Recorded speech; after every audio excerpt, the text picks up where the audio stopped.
기도하겠습니다. 좋으신 아버지 하나님, 오늘도 말씀의 자리를 주시고 또 이 말씀으로 이 하루를 출발할 수 있게 하시니 감사를 드립니다.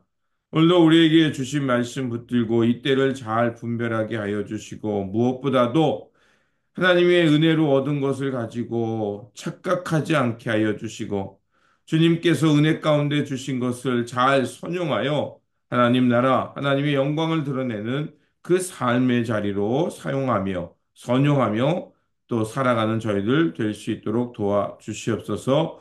무엇보다도 하나님께서 기뻐하는 삶이 무엇인지를 잘 깨닫게 하여 주시고 맡은 바 사명의 자리에서 하나님의 기쁨 되어 살아가는 우리의 삶의 자리 되게 하여 주옵소서.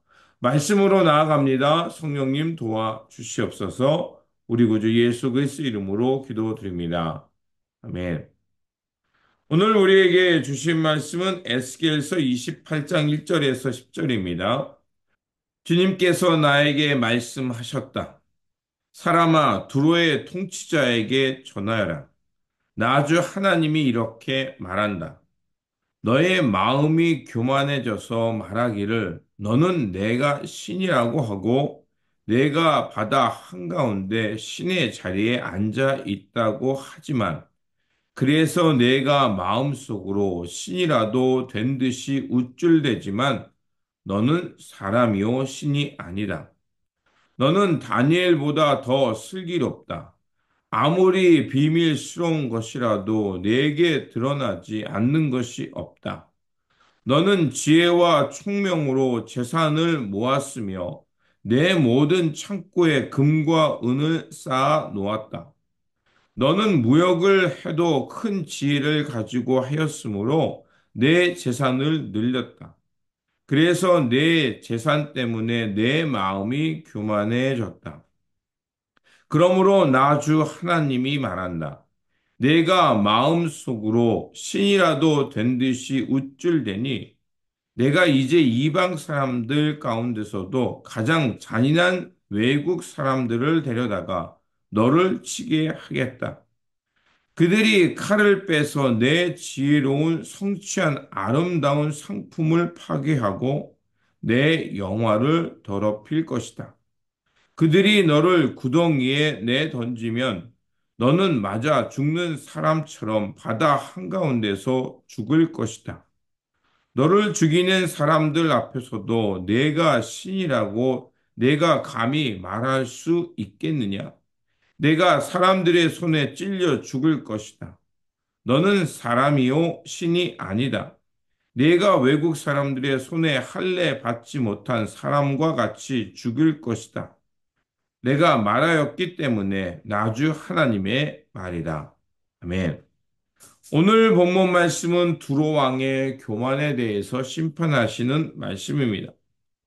하나님의 심판은 그 나라를 다스리고 그것으로부터 이익을 얻는 사람들을 향하고 있음을 알 수 있습니다.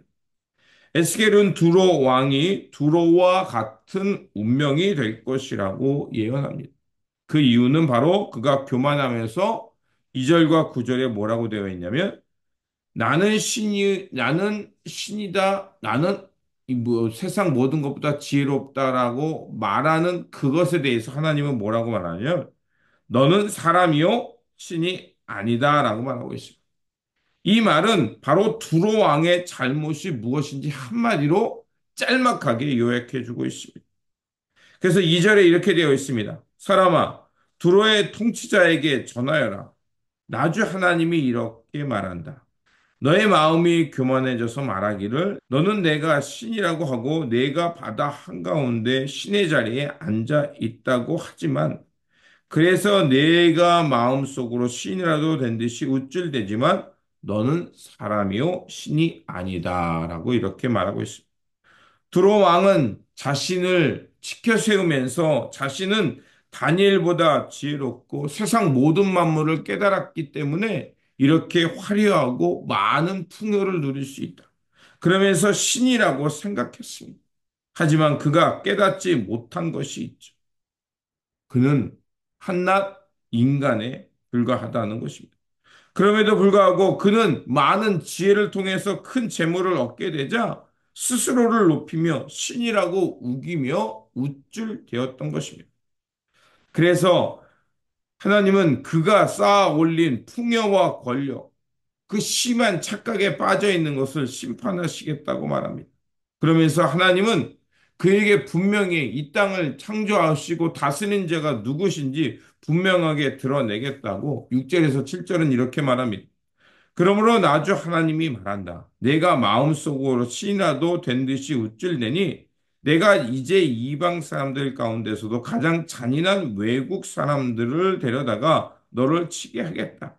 그들이 칼을 빼서 내 지혜를 성취한 아름다운 상품을 파괴하고 내 영화를 더럽힐 것이다. 바로 이 땅을 다스리고 주관하시는 분, 이 모든 것이 어떻게 한순간에 사라질 수 있다는 것을 보여주시는 하나님이 또 다스린 자가 누구신지를 드러내시겠다는 것입니다. 에스겔은 에덴 동산의 이야기를 통해서 두로 왕의 잘못을 드러냅니다. 아담과 하와가 그 하나님의 동산에서 어떡합니까? 하나님의 명령보다, 하나님의 언약보다 자신의 생각, 자신이 신처럼 될 수 있다고 착각했던 겁니다. 그러면서 선악과를 통해서 하나님 없이 스스로 내가 이 에덴 동산의 신이 될 수 있다고 생각했던 겁니다. 이러한 시각적, 시적 표현을 통해서 인간의 타락한 실상이 어떠한가를 우리에게 보여주고 있습니다. 아담과 하와는 그 타락한 본성 때문에 하나님의 창조의 세계를 망가뜨렸고, 이제 그 창세기 이후로는 인간은 끊임없이 노동해야 되는 인간, 그리고 그의 삶은 고통이 수반되고 언젠가는 하나님 앞에서 죽을 수밖에 없는 존재라는 것을 우리에게 말해주고 있습니다. 두로 왕과 같은 시대는 여전히 우리 가운데도 드러날 때가 있습니다.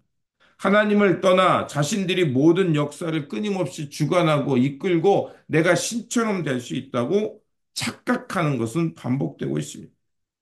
아담과 하와 뿐이겠습니까? 두로 왕 뿐이겠습니까? 누구나 작은 것 하나만 성공해도 우쭐대는 것이 인간입니다. 그렇게 많은 사람들은 자신이 쌓아놓은 업적, 다른 사람들이 부러워하는 위치에 있을 때 마냥 신이 된 것처럼 착각하고 있습니다. 하지만 분명히 우리는 알아야 합니다. 인간은 한계가 있는 존재라는 것입니다. 결단코 하나님 없는 그 신적인 존재가 될 수 없다는 것입니다. 아무리 거대한 부와 권력을 움켜쥔 사람이라도 그는 사람일 뿐입니다. 오늘 우리가 살아가는 이 시대는 우리로 보려고 너는 신이 되라고 부추깁니다. 너는 모든 것이 할 수 있다라고 착각하는 게 있습니다. 그러나 우리는 분명히 알아야 합니다. 성공, 명예, 물질, 지혜 등등 이 모든 것 하나님께서 우리에게 주신 것이기에 하나님 앞에서 자랑할 거 없고 결코 그것을 얻었다고 신이 될 수 없습니다. 그러므로 우리가 다시 한번 그러한 것에 사로잡히고 있는 것은 아닌지 잘 생각하고 우리 안에 교만이 있다면 즉시 비워내야 합니다.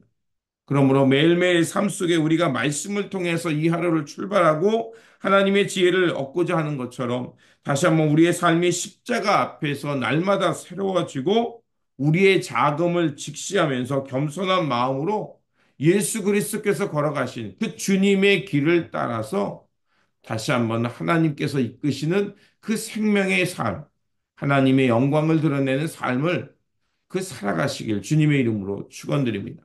기도하겠습니다. 역사의 주관자이신 하나님, 다시 한번 이 두로의 왕의 모습을 통해서 우리의 교만을 보게 하여 주시고 또 그것이 얼마나 어리석은가를 깨닫게 하여 주셨습니다. 그러하오니 우리의 그 자금을 잘 깨닫게 하여 주시고 겸손한 마음으로 주님과 동행하며 살게 하여 주옵소서. 우리에게 허락하신 지혜와 재물을 자랑하지 않게 하시고 어느 것도 하나님보다 앞서지 않게 하시고 늘 하나님을 높이며 하나님께서 기뻐하는 삶이 어디에 있는가를 분별하며 하나님 나라를 향해 신실하게 살아가는 선한 청지기들, 믿음의 길을 걷는 사람들 되게 하여 주옵소서. 우리 구주 예수 그리스도 이름으로 기도드립니다. 아멘.